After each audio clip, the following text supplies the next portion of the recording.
Raila messed up the country, always messes up the country, says Kalonzo Musyoka.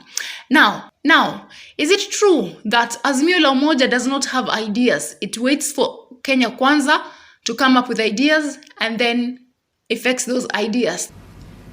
I am pleased to introduce my brother Andrew Letepa Sunkuli. Asante sana. Your Excellency, the 5th President of the Republic of Kenya,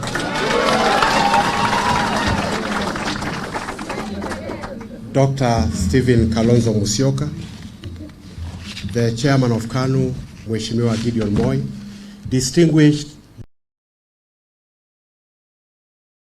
leadership, ladies and gentlemen,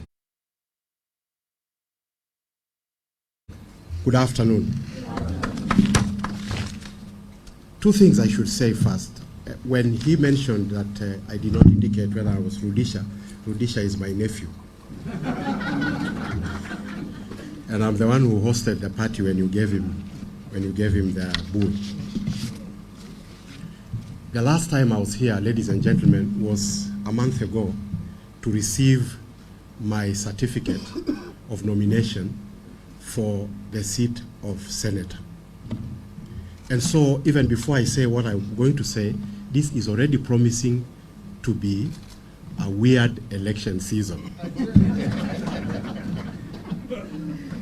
Because when the party leader made the phone call to me to ask me to come to his home, I was in Narok campaigning for myself and on his instructions campaigning for Raila Odinga. This is a weird election season. It is also a Davidian moment. A Davidian moment in the sense that, as in the days of Jesse, a young, not so young in my case, herds boy looking after his cows and sheep gets called and summoned, and as every herds boy knows, obedience is the first attribute of being a good. And so I come, not knowing the message. And now I'm here, standing in front.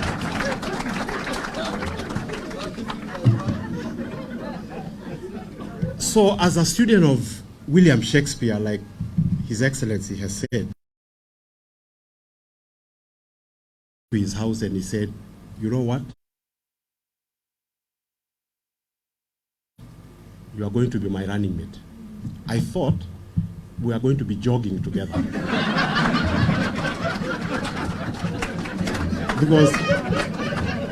because I normally have running mates in the morning when I do my 5 o'clock jog. So I was happy that I was going to be running with my party leader. But as it became clear to me what running mate meant in this context, what came through my mind was Antony and Cleopatra. To be or not to be.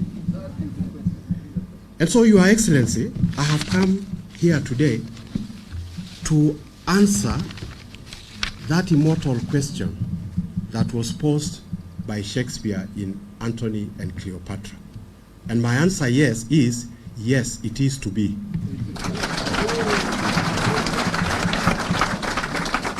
And with all humility, therefore, I accept the nomination to be the running mate of the presidential candidate of the Wiper Democratic Movement.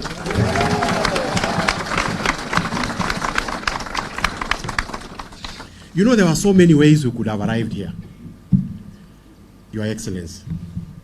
One, you could have called me to the Serena for an interview.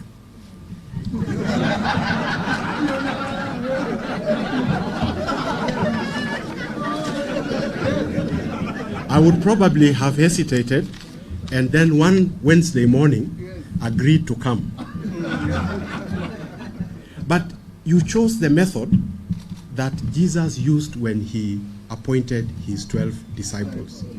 He just said, come, follow me. I dropped everything. In my case, I was not fishing because I don't fish. But I left my livestock unattended to. I left my constituency for the Senate seat unattended to. I have not made any formal announcement to my campaign team that I am here, but I am here and I have heeded the call. But look at what people did who didn't have to go to Serena for an interview. Look at what the 12 disciples did. They not only established Christendom, they changed the world forever. Amen. So it is possible to change the world without an interview. Your Excellency, the last time a Maasai stood to accept the deputy national leadership of the country was 1966, when Joseph Morombi was called upon by Jomo Kenyatta. And Joseph Morombi, by the way, came from Kilgoris like I do. So 56 years later, another call comes. That's how long it takes for a minority to hear a call.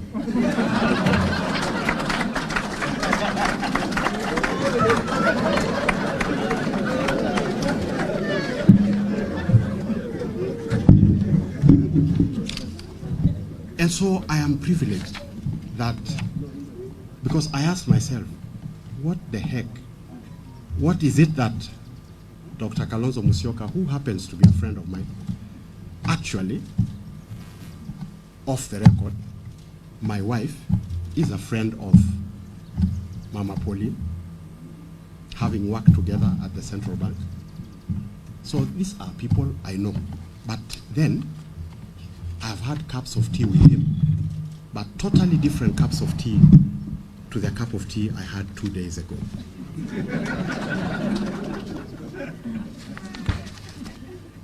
And so I'm humbled on my own behalf and on behalf of my family and my community that this call has come at all. Your Excellency, this country is getting used to majoritarian tyranny. And it is an uncomfortable thing to get used to.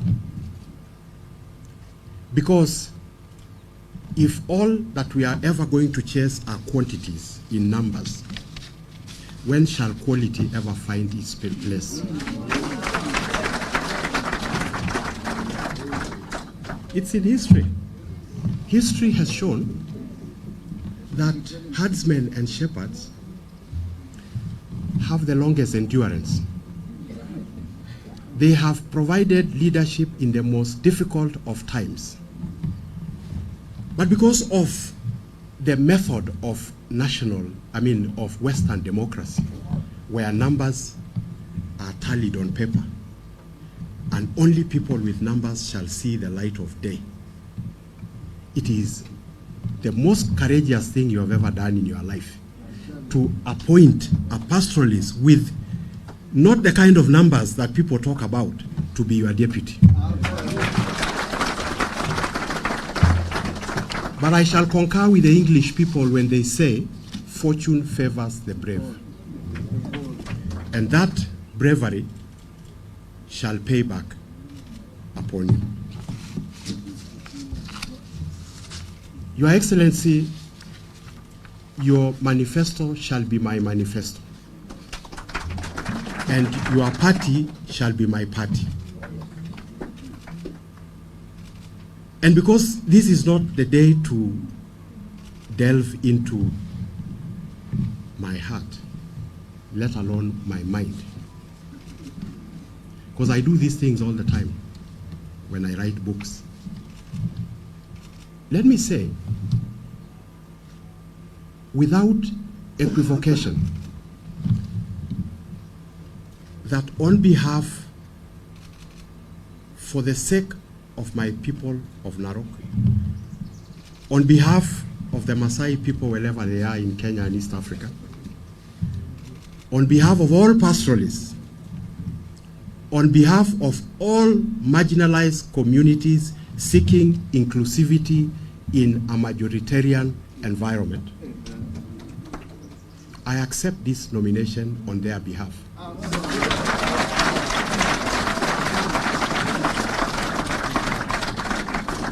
And if Wiper had never wiped anything else in its life,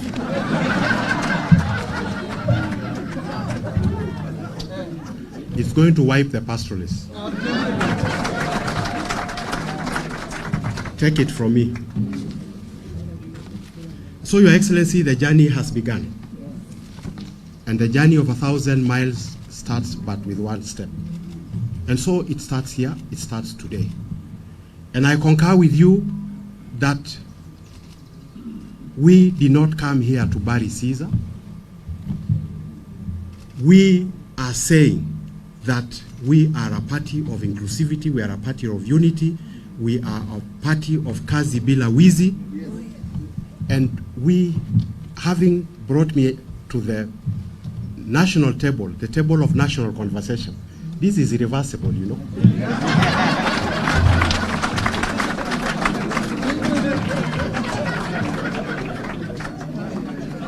Sitting, the pastoralists have found their way to the table of national conversation via Wiper.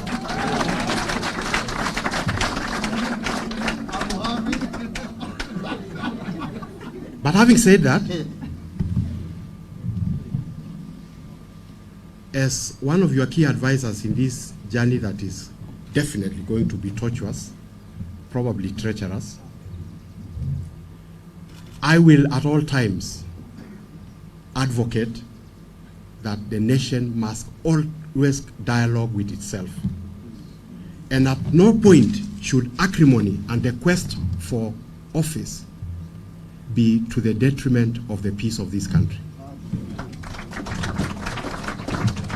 And it's not because we don't know how to draw swords. It's because we draw swords to our enemies, not to our own people. And every Kenyan is our people. So, Your Excellency, we shall speak another day. Today, I came to accept this nomination and to say thank you very much, and thank you, Wiper, for receiving me in this